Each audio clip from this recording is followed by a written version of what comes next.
na, malapit nang maluto yung panlas na igado. Ay, napalaban naman tayo ng lutuan. Last night.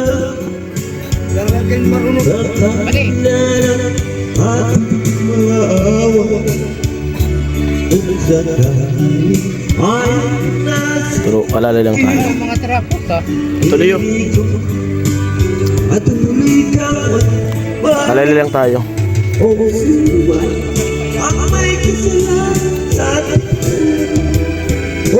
Last night may patay dito eh. Kalderita okay na.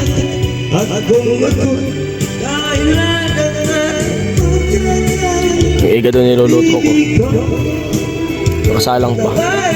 Tapos sunod ito. Igado pa rin yan. Malapit na maluto.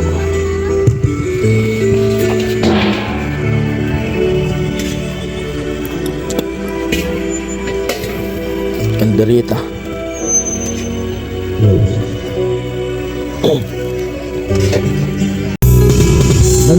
Niluto na yung igado. Saka yung kalderita. Pero may isang salang pa na igado.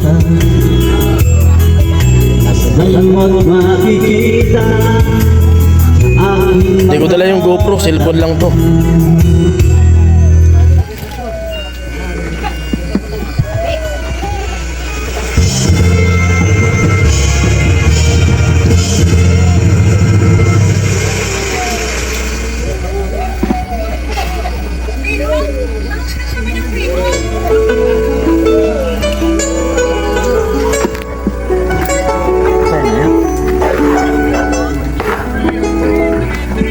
Sobra na yan dyan. Sobra na. Paring Jason TV. Iyo.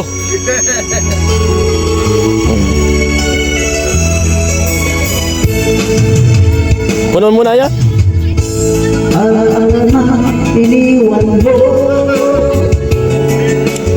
Marami tayong katulong.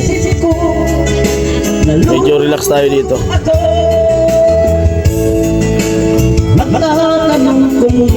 Iyo.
Hindi ka lang aral pagkat walang pera.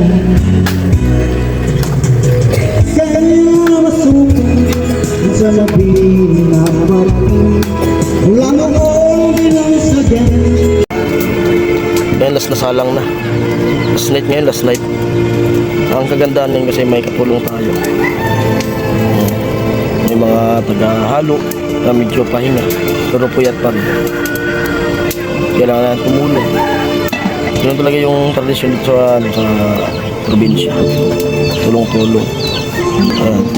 Yung luto na yan. Bali yung igado dalawang salang. Kasi igado kalderita lang yung menu. Pag patay kasi, dalawang putahe lang yan. Igado kalderita. Bali yung igado sa kalderita, luto na yung sa unang luto. Yung pangalawang palanggana na igado, nandiyan nakasalang. Panlas na. Pag alas 4 na. Kaya puyat na naman tayo. Yung traditional dito sa Bicol. Sa probinsya namin dito. Kaya yun nga masabi ko na. Dito sa lugar nila Mrs.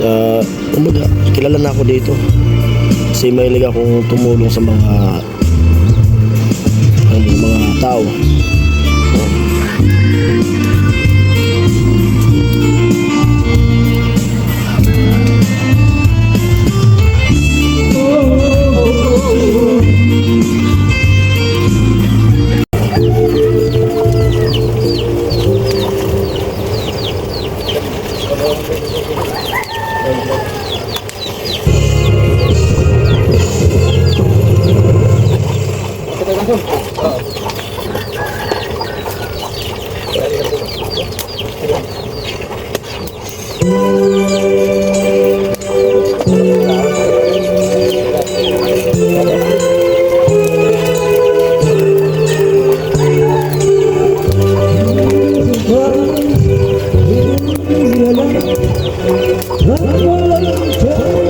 Tatong tayo.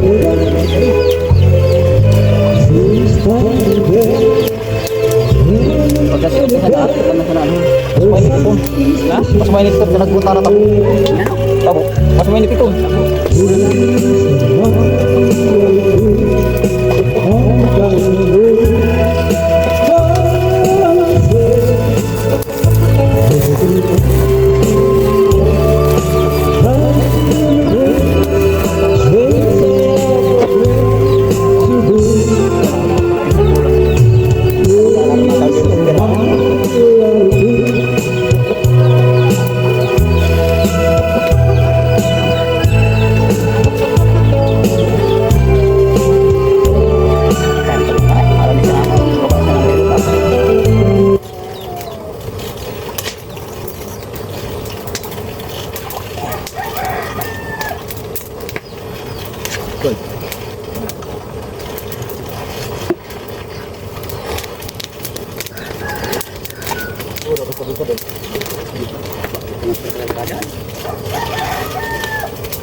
Ay, sasaing na. Amoy silunganin oy. Silungan eh. Iyo. Bachoy. Iyo. Kirot na ito na. Pero tayo ito. Ayan, ayan. Oh, saing na. Niluluto ko, malapit na. Oh. Arin. Malumok na miti. Darwang oras.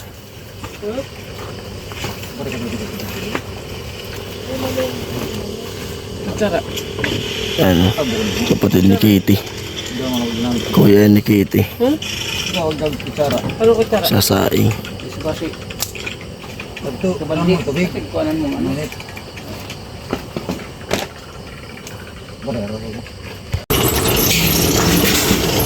Ayan na, malapit nang maluto yung panlas na igado. Nick.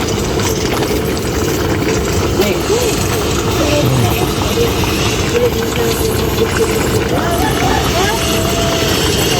Ay, parang na po rin.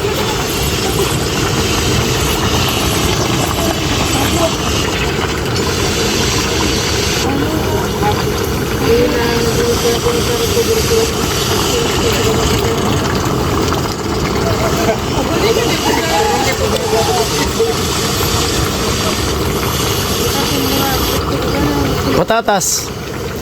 Patatas.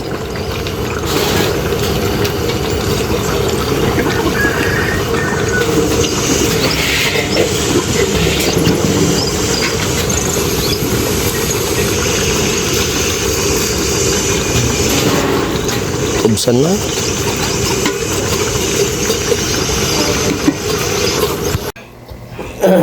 Ayan, good morning. Kape. Nakagising ko lang. Oh, sama. Lain na. Kain po. Almusal. Pero kape lang. Ngayon, wala pang gano'ng kumain. At nakauwi ako. Ano? Wala nakauwi.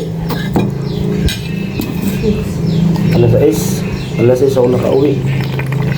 Biglaan lang yung nangyari na nagluto. Kasi dapat magkikipag last night lang ako. Magkikipag last night. Kasi ano yun sila? Sariling tao niyo pa. Sariling tao niyo pa. Ano na yun? Ano lang, kakilala. No. Pero yung kapatid ni Papa, yung asawa, pinsan no? Yung kapatid ni Papa, yung asawa niya, pinsan nung namatay. Pero ano namin po, laging kasalamuha. Eh, alam niyo naman sa probinsya, lahat magkakilala. Yun. Nagpunta ko dun kagabi. Naabutan ko yung magluluto. Yung lagi kong kasama na nagluluto rin. Kaya sabi ko, may katulong ako, dapat pauwi na ako mga bandang alas 12. Sabi niya, wala siyang katulong. Kaya sabi ko, sige, tulungan na kita. Tapos yung kapatid ni Kitty kasama ko, sabay na kami na tumulong. Kasi yung ano kasi yung igado, balik dalawang salang. Yan. Siya na nagluto nung kaldereta, ako na nagluto nung igado. Yan yung nag-aalaga nung kalabaw ko, yung nagluluto doon. Tapos mga banda, siguro mga bandang alas 3, inawanan niya na ako. Na ikaw na magdiretso niyan kasi yung alaga natin, yung alaga na kalabaw, yung kalabaw, baka di ko umasikaso kung magdamag ako. Kaya iniwanan niya na ako. Kaya yung magdamag doon, kami ng dalawa nung kapatid ni Katie, tapos yung mga doon, kamag-anak nung namatay, mag-anak.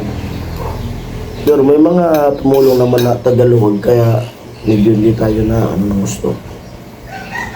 Kaya dapat papasok sana ako ngayon kasi parang simula at may trabaho doon. Pero chat naman na ako kay Kuya Noli. Ano pala si Ami.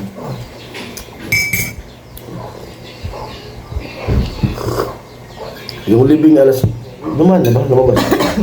Alas 9 yung libing eh. Kanina pa yun. Alas 9. Ay, pero makikipal na pa ako. Kasi Excuse me po. sariwa pa yung Kung nagkakanon. nung pagluto doon sa pista, pagpabinyag ni Bayaw. Medyo masakit pa rin pa ako. Dito ka sa probinsya, dito sa amin, kapag may okasyon na di ka man lang pumupunta o tumutulong, kapag ikaw ay nag-okasyon, wala rin siyang lalapit. Kaya ang palatandaan dito kapag yung isang bahay dito sa amin, kapag okasyon wala man lang katao-tao, ibig sabihin, yan yung palatandaan, mahina ka sa tao. Kung hindi ka man lang tumulong sa mga gawa-gawain sa okasyon. Di ba ma? Ganyan yung dito sa kanila eh. Ano ba, may kasal. Kasi dito tulad sa Maynila, pagkasal, restaurant lang eh. Dito talaga, katay, Bayanihan ba? bayanihan, tulong-tulong. walang bayad yun. Talagang kusang yun na tulong lang. Pasalamat lang, okay na yun. Basta marinig mo lang pasalamat sila, okay na yun. Kaya nung pagkasal ni Bayang, yung kuya niya, pagkasal, dami talagang tumulong. 3 baboy yung kinatay, di ba? Dami tumulong. Kasi bumabawi din sila sa mga tulong na ginawa natin.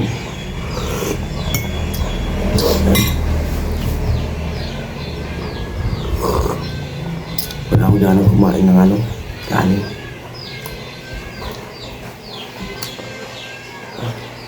Yan, paus tayo kasi hindi mawasan na luluto, tapos may tubig doon, yung tubig pa malamig. Yan. Ayun, pasensya na po sa pasensya na hindi ako makapunta ata. Pero pag makarecover, maya siguro mga bandang 11, itatry ko kung makapunta doon. Ayan po, hanggang dito na lang muna yung vlog na to. Siyempre maraming salamat sa lahat mga nanonood ng aking vlog. And thank you po. Ayan. Bye-bye. Love you all.